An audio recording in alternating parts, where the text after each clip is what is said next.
All right, guys. Our next guest is one of the top-ranked light heavyweights in the UFC, a former UFC title challenger coming off an impressive win over Alexander Gustafsson at UFC Sweden. He is Anthony Lionheart Smith. Welcome back to Submission Radio, man. How are you this week? I'm good, man. I'm glad to be talking to you guys. I'm glad we were able to reschedule and hang out for a little bit.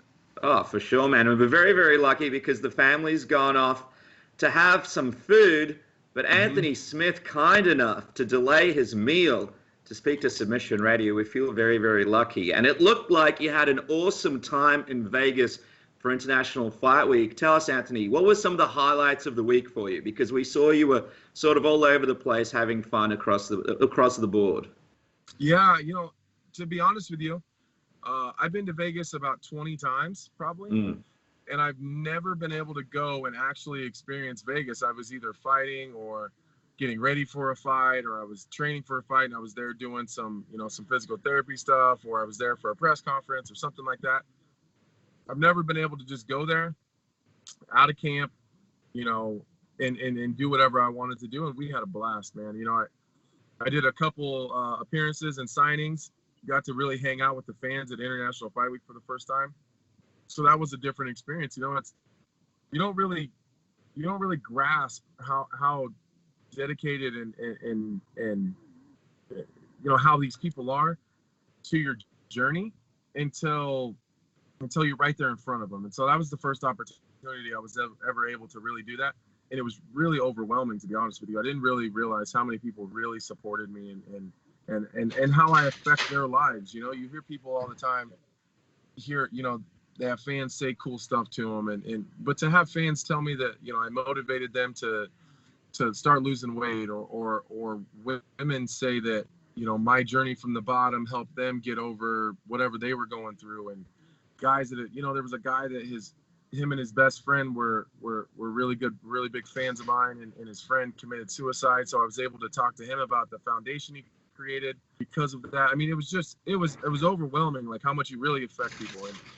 And I think that, it kind of changes your perspective on what we're really doing here a little bit. So outside of that, I was able to go out. I had some drinks. I went to a couple clubs. I had a cabana by the pool. The typical Vegas thing. But the big part that really stood out was the face-to-face interaction with thousands of fans, that actually give a shit about what I'm doing. For sure. You mentioned the cabana by the pool. We're not used to seeing our Anthony Smith with the tan, so we'll see what that looks like when you fight next. But just quickly, you mentioned it, and I had a bit of a theory on this, Anthony. I mean, you've had a huge year since the last time you did International Fight Week. I mean, you beat Shogun, you beat Volkan, you had a gutsy performance against Jon Jones, and you rounded it off with a great win over a super tough Gustafsson in Sweden. In a lot of ways, was last weekend an opportunity for you to sort of look back on a great year in your career and sort of enjoy it a little bit with some of the fans there? It's almost last International Fight Week, it was, you were doing some great things. You beat Rashad Evans and stuff, but over the year period since then, you really achieved some huge things in a short amount of time. Was it a chance for you to look back on those things and sort of celebrate them with the fans? Yeah, it was. That's a really good way of putting it. Being able to be at International Fight Week after the year that I had and beat some of the guys that I beat, I kind of injected myself into that elite level fighter that I in that category. That there's that with the fans. There's absolutely categories and groups that they ball you into, and I think I was in that. Like, he's pretty damn tough. And I like to watch him fight, but he hasn't really done much yet. Group, and now I'm in that group where I fought Jon Jones. I beat Alexander Gustafsson. I was in the fight of the night performance with Thiago Santos, and so I think that the reception that I got from the fans is absolutely a reward for the body of work that I put in since I moved to 205. I think people forget I think a lot of people feel like I've been at 205 for a long time. My first 205 fight was June 8th of last year. It's just over a year now. It's it's 13 months I've been at 205. So, it was just, honestly, man, I just had so much damn fun, and I did some things that I've never done. I've never gone and been super crazy in Vegas, and I've never, you know, when we walked into the Fan Fest the first time, and they were saying, "Hey, Anthony and Cowboy, you guys got some really big lines." Like that alone, just them saying that was overwhelming to me. And then when I got there and seen it, I was like, "Holy shit!" Like these people actually care. You know, I never did this to be famous or be the most popular fighter. It's just what I wanted to do and who I am. But you know, I just reiterate, I guess I was just blown away at how many people give a shit. Well, it's crazy. Like I remember John Morgan telling us a story when you approached him in an airport before you were in the UFC, and I think we touched on this last time we did a show, and you said, you know, like one day you'll be covering me, I'll be in the UFC, and to see where you've come, you know, obviously your time at middleweight, now your time at light heavyweight, fighting for the title. Here you are at you know, the fitness expo. It's just crazy because a lot of people might say that, you know, I'll do this or I'll do that, but you've actually done that, and to actually have, you know, some of the biggest lines, it's it must be a crazy moment of reflection.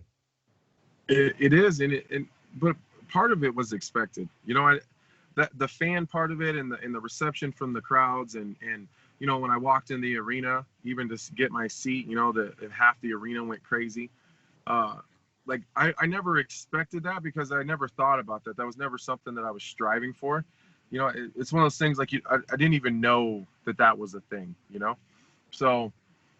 But when I told John Morgan that in that airport, having that beer in New Jersey or wherever we were, I absolutely meant that. And that wasn't me just blowing smoke and trying to, like, you know, do your old buddy believe, achieve, conceive bullshit. And just if you say it enough, it'll come true.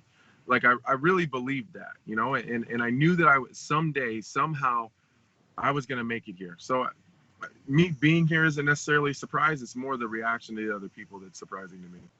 Well, you mentioned believe, conceive, achieve, and obviously everybody knows who that was directed at. So you were there at UFC 239. Yeah. You watched your good friend, close pal Luke Rockhold. What did you think of that? I imagine it would have been somewhat satisfying for you, given the war of words that have sort of gone back and forth between you guys. Yeah, you know, first off, before I say anything about Luke Rockhold, I don't ever wish for anyone to get injured. You know what I mean? It's one thing to go out there and get beat or get knocked out or whatever, but like, I wouldn't have tweeted anything or said anything had I known that his jaw was broken. I had no, I mean, there's no way for me to know that. I tweeted it. I mean, he wasn't awake before I was tweeting. So I know that I come off as an asshole, but you know, I don't wish anyone gets injured. That's what it comes down to. I would have never prayed that Luke Rockhold got injured. I wasn't even hoping that he lost. You know, I would never wish for failure for somebody else. I wanted him to be humbled, and I think that happened. You know, and everything that I said was true, and everything that he said wasn't. He said I was a bum, and that Rockhold or that Gustafsson was going to walk through me, and he said that I don't deserve to be in this division, and he just moved up because bums like me can get title shots. It ain't that fucking easy. You know, like I don't understand why like people look at me and think, well, if he can do it, I can do it. It's not like that. It's not that easy. Like Rockhold wouldn't make it 5 seconds fighting the way that I fight. He doesn't have the ability to do what I do. He doesn't have the defensive skills. He doesn't have the footwork, and he doesn't have the heart. I mean, once he couldn't take Blachowicz down, he looked like a coward. Like he was broken and he was gassed after 2.5 minutes. Like it's not that easy. And I know that all these 85ers come up and are looking at me, and they're looking at Thiago Santos and they're saying, well, if they can do it, I can do it. No, you fucking can't. Like we just had a perfect example of it, of a former champion, a guy who ran through several people at 185, move up and get starched by a bum, by his words, that Blachowicz was a bum. He said that several times. He's a nobody. So like, I don't understand how he continues to keep being so goddamn cocky, because every time he's like this, it doesn't work out and he gets embarrassed. And I just don't understand. It doesn't make any sense. Had he won, I would have loved to have gotten that fight and been the one to do that. But at this point, Luke Rockhold, it'll take Luke Rockhold 2.5 years to get to me. You know, I mean, he's going to have to start at the bottom and work his way up. And I know that that's probably not something he's willing to do because his ego won't allow it. His ego won't allow him to break down the things that he's doing wrong I keep saying his chin is shot, and maybe it's not his chin. I don't know. Maybe it's just his inability to have any defensive goddamn skills. But I hope that he heals up okay. Obviously, I hope that that's all right. But maybe this time that Luke Rockhold steps away. Yes, Anthony, I mean, you just mentioned it. It would take Luke sort of 2.5 years to get back up and get a fight. Is a part of you kind of disappointed, though, that this fight doesn't go down? It kind of seems like it was a really, really hot one that a lot of fans wanted to see. Are you disappointed that you sort of didn't get a chance to sort of show what Luke... You mentioned that you'd punch him in the face, basically, at one of the press conferences. Are you disappointed that you didn't get a chance to do that first before Jan when he sort of went into the division? It's a two-part answer there. Yeah, Luke Rockhold still remains someone that I would love to slap the shit out of. He's just not a good dude.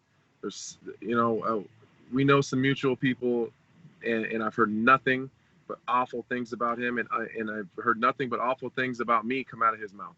So that's not how I was raised. That's not how we do it here in the Midwest in small town Nebraska.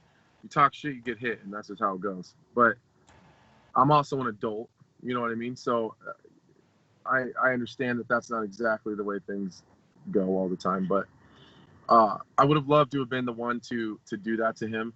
On the flip side, it's kind of a serves you right bitch moment, like talk all that shit. You couldn't beg your way into a fight with me right now, like coming off a win. Even then, the UFC didn't like it, like I was already waiting for that fight, and as soon as Rockhold got the win, we were gonna go into those negotiations and figure out where and when. And the UFC didn't even like it. They didn't like the fact that I was gonna take a fight with a guy who wasn't ranked and may or may not be coming off a win over Blachowicz in his first fight. Like, UFC didn't even like that shit. So my family didn't like it. My manager didn't like it. I just wanted it. Sometimes you just got to do something you really want to do, not that you have to do. So. And sometimes it doesn't always have to make sense. So, it would have been nice to fight him, but at the same time, I know he's sitting at home feeling really goddamn stupid. At least as far as when it comes to him and I know he feels really stupid and he regrets saying all that shit. Wow. I also wanted to, obviously we got to touch on what's next for you now that, that you were so close to wanting that fight or having that fight come to fruition. But obviously, 239, got to get your thoughts on Jon Jones versus Thiago Santos and what you thought of his performance. A lot of people are kind of divided. On one hand, Thiago, obviously very tough to sort of go in there with, such an injured leg. A lot of people also felt that Jon Jones kind of looked a little bit more human than usual. What was your take on the fight? As far as who won, honestly, I wouldn't have been super surprised either way. It was just a super close fight. I think by people saying that Jon Jones looks human, it's taken credit away from Thiago. But as far as the aesthetics and looking from the outside, that's how it looks. But I've been saying for a long time, when it comes to mindset and toughness, there's me and Thiago Santos, and then there's everybody else. That dude's a savage. He's just a fucking savage, and that's why I like him. That's why I like him so much. Me and him, we had our fight coming up. There was no trash talk. There was no shit talking. There was nothing. Like, we both looked at each other and smiled because we knew exactly what we were gonna do. He couldn't have a fight like that with Jon Jones for the exact same reason I couldn't have a fight like that with Jon Jones. He would take advantage of your explosions. He would take advantage of those spots instead of doing what the fans really want to see. And that's throw down and be exciting and do whatever it is that feels natural. Jon would take advantage of that, and that's fine. That's how Jon fights. He's here to win, and he's a competitor. Like, my coach Mark breaks fighters down into 3 categories. There's martial artists, there's competitors, and there's fighters. Jon Jones is absolutely a competitor. And guys like Thiago and myself, we're fighters, and we fight first and we'll compete second. That's just how it is. But I thought Thiago looked great. I thought he did a great job. He did a good job of attacking the legs until he got injured. So early in the fight, he did a really good job of doing that. He picked his spots really well. Typically he crashes in and blitzes, and he didn't do a whole lot of that. He did a lot of exploding on Jon's forward motion, which Jon doesn't do a lot of. So there wasn't a whole shit ton of explosions because Jon doesn't typically commit first. So I thought he fought a hell of a fight. I talked with his manager a little bit. Me and his manager are friends and talk pretty often. So, I would tell Thiago the same thing I told his manager. That's a performance you can be proud of, especially given how injured he was. And sometime down the road, Thiago will work his way back, and I'm sure at some point in time, him and I will see each other again as well. Mm-hmm. And I have to congratulate you on having a great time in terms of previewing things during fight week, Anthony. I almost feel like you were a veteran analyst. You did so many previews for the fight, and you had so many good points. In an interview with our buddy Oscar Willis of the Mac Life, he said it's going to be hard for anybody to beat Jones on their first try. So I'm just wondering, sort of, after fighting Jon recently, can you share in your mind some of the stuff that you learned, or maybe some of the stuff that you might do differently if you got a chance to fight him again? I imagine, just listening from your breakdowns of this fight with Thiago, you sort of knew a lot of things about Jon Jones and a lot of his in and outs going into that fight with Thiago. Yeah, I do, man. I've become absolutely obsessed with Jon Jones.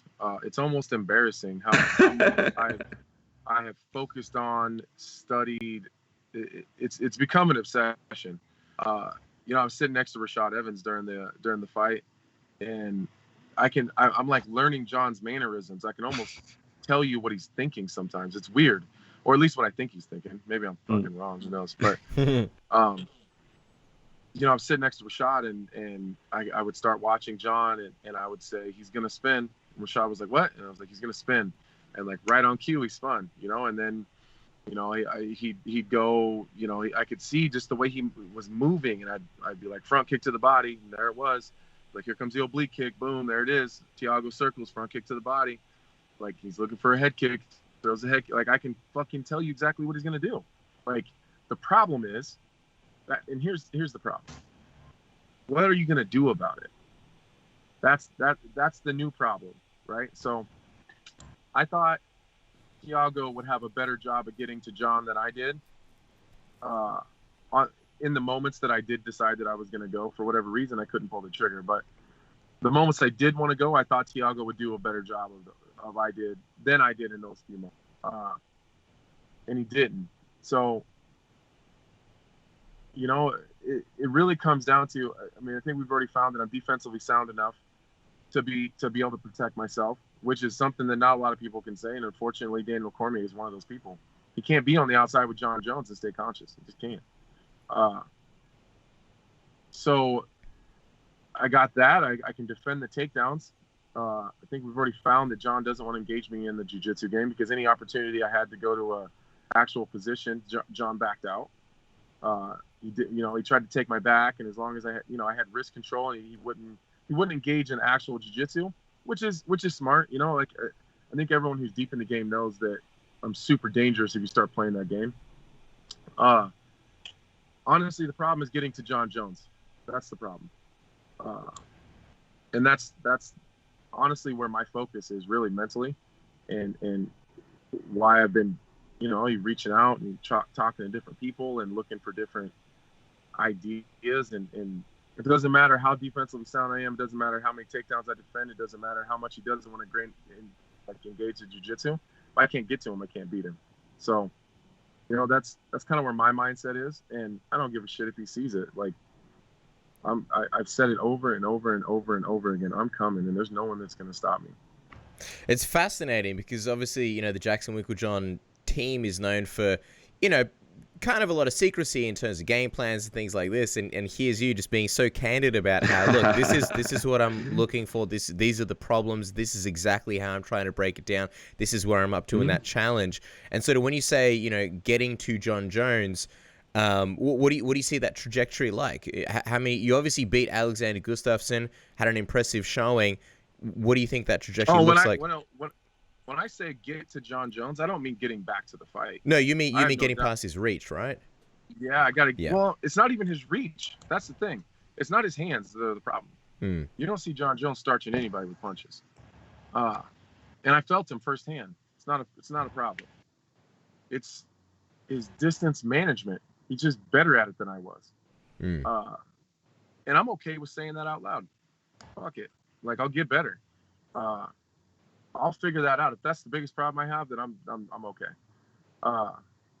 And it's his bottom half. And it's no secret that I traditionally have had a hard time with kickers. And we're working on it. You know, I only got one hand right now anyway, so that's what we're working on. It's figuring out the dealing with big kickers, dealing with leg and body kickers. I ate Thiago Santos' biggest spinning heel kick to the jaw, and that's the only time I've ever been kicked clean in the head. So, and I blocked 9 out of 10 of Jon's, and one of them was just barely his toes, you know. So, yeah, I don't know what that looks like as far as, you know, technically, like getting to him. I guess we're fixing one thing at a time. And he'll probably fight before I can get to him. You know what I mean? Like, I'm not healthy. I'm not going to be able to fight this year, likely. So he's going to fight one more time before anyways. And, I mean, who's he going to fight? Reyes? Good luck with that. So as far as getting back to Jon, like, who I'm going to fight, I think that there's me, Jan, Corey Anderson, and Dominic Reyes. One of them is going to fight Jon, so I would take myself out of that. It probably won't be me. So when it comes down to Jan, Corey, or Reyes, one of them's going to fight Jon, one of them's going to fight me when I come back, and the other one's going to sit and either fight someone lower down or wait. So I'll fight one of those 3 guys. Likely Corey Anderson. Wouldn't mind knocking him out either. Why Corey? Why is he the guy that you'd like to knock out as well? Man, he's just mad. He's just always talking shit. You know, he's like trying to take a book or take a page out of Luke Rockhold's book. Like, I've never done anything to Corey except clean up his fucking mess. They offered me a fight with Corey Anderson in Lincoln, Nebraska. He turned it down because he wasn't ready. And then not long after that, I took a fight with Shogun, who they offered to him first, and he turned it down. So then I took it because he wouldn't. And then Glover Teixeira needed an opponent like a week later, and he takes that fight. So he turns down me, turns down Shogun, and then takes Glover because that's a fight that in his head he feels he can win. He won't take a fight with anybody that he's not 100% sure he can beat. So he goes in against the guy who's known to be taken down and held there, and wins a fight, and then wants to talk shit like he's the best in the world. All right, fine, whatever. Not a big deal. I didn't hear anything from Corey, you know? So, because we're in the goddamn locker room, and he's feeling real goddamn stupid because he knows that I know all that stuff. So he won't even look at me. So then they offer him the Gus fight after I fight Jon Jones, and he won't take it. So then I take it, and then he tries to go back and say, no, I'll take it now. I was like, it's too late. I already signed it, you idiot. So, like, here I am cleaning up your goddamn mess again. Like, fine. So now, from now on, I hope they offer Corey Anderson the title shot because it means I'll probably end up with it. That's hilarious. It's another dude that I've never done nothing to. Like, he's just mad because you've been in the division for how many years and haven't even sniffed a title shot. And then guys like me and Thiago come in and have 3 fights and get one. Like, there's a reason. It's not because we sell any more tickets than you. Like, it's not because we're, you know, quote unquote better than you. We just go out there and we put it on the line and we fight, and we take fights when they're offered. Like, I'm not saying be a company guy and suck Dana's dick or anything. But be a goddamn fighter, you know. And if you have a style that's kind of, you know, dependent on winning decisions, then just count on having to win a whole lot more of them, because that's just how the game goes. No one wants to watch you fucking dry hump someone's leg for 15 minutes. Unless they're a big jiu-jitsu fan or a high-level wrestler, no one wants to see it. And I'm a jiu-jitsu guy at heart, so I just don't know what it is about me that rubs some of these guys the wrong way. But, like, I'm not a guy. I mean, I think we can all agree I'm not the guy that goes out and picks fights. Like, I don't go out talking trash about people because I don't give a shit. I'm doing my own shit. I'm in my own little hole here in Nebraska, and I do my own thing. I don't even keep a pulse on any of that stuff. So I just don't know. And I know that he looks at me like I'm an easy fight, and so did everyone else. So did Gustafsson. So did Jon Jones. So did Rashad. So did Shogun. So did Ozdemir. Like, I just don't know why he thinks he's any different. Absolutely fascinating stuff, Anthony. And we really appreciate your time. We'll let you go in just a second so you can enjoy your meal with your family. We're gonna end this thing on Corey Anderson? No, we've got a couple more things before we let you go. Just quickly, people sort of theorizing that while you're on break, Jon might take this fight with Daniel Cormier in December and possibly do it at heavyweight. I'm just wondering, you know Jon Jones so well. You mentioned how you can tell what he's going to throw when you watch his fights. Do you think if he fights DC at heavyweight, the outcome would be any different? Do you believe that Daniel Cormier could beat him if that fight does happen in December at heavyweight? I think at heavyweight, Daniel has a better chance. But I don't see anything that Daniel Cormier does that is going to beat Jon. And some of that is just body type, and some of that is style. So Daniel can't do what someone like me or Thiago can do. He can't stay on the outside and be safe, right? So we've seen that in the second fight, that as soon as he pulled off the pressure and backed off a little bit, Jon started picking him apart and started playing that game with the head kicks. And Daniel's not tall enough or long enough to be a threat to Jon Jones from that far away, and Jon Jones can still hurt him. So, and you in the pace that Daniel has to set to get on the inside with Jon Jones and get in that clinch position and throw those bombs, it's such a high pace. You can't keep that pace for 25 minutes. It's too hard to do. And I think that Daniel, if there's no threat of him taking you down, he's gonna have a hard time beating you. And he's already showed in 2 fights now, he can't take down Jon Jones. Daniel Cormier can take down any other man in the world, but for whatever reason, he can't take down Jon Jones. So now we have 3 things that are working against him in the Jon Jones fight. He can't take Jon down. Jon's dangerous in the clinch with the elbows, and Daniel has a hell of a time keeping that pace. And he can't stay safe on the outside. So short of a big lucky shot, I don't see where Daniel beats Jon. I don't care what weight class it's in. And Jon ain't small. I mean, I know that people keep saying how easy he makes 205. He's not a small man. I mean, I bet he walks, he got a 240. I mean, not a small guy. So if Daniel's at 265 even, he's still 5'8" or 9 or whatever it is. You know what I mean? They say Jon's 6'4". I'm every bit of 6'4", and Jon had me by an inch. So Jon's 6'5", 240. I don't see there really being that big of a difference than there is at 205. And if they do it at 205, I think it gets worse than it was the second time, because Daniel's going to have to kill himself to get to 205, and he's not going to be able to be a high-performing professional athlete at 205 pounds. All right, Ann. All right. Well, I mean, look, I reckon it's not just you. That's a great preview. Now, as we wrap up, and by the way, we're excited to have you on this program. It's been so long, and you have to come back and talk to us some more when your next fight gets locked in. Well, let's finish it on this, though. Give us your ideal time frame, an ideal fight. If everything goes to plan, if your hand heals up, if everything works out perfectly, when would you like to fight, and who would it be against? Let's finish out on that. Well, I mean, obviously the division could move around a little bit. You know, it could change. Guys could fight. Guys could lose. Who knows? Probably like January, end of January, February, would be ideal for me. Hopefully in Nebraska. I'm really pushing that. I'm working on that. I do like that Corey Anderson fight. It would be cool if Corey fought like September and got a win. And then, you know, Jon would probably going to fight in December. So, you know, unless Corey wanted to sit, but who knows? I guess I'm getting too technical into it. But Corey, I like Corey or Jan, January, February. See, I think Jan could be a good one as well. By the way, I'm a huge fan of Jan, man. I've been telling people forever that dude's the dark horse in the division. Absolutely. He's super, super dangerous on the ground.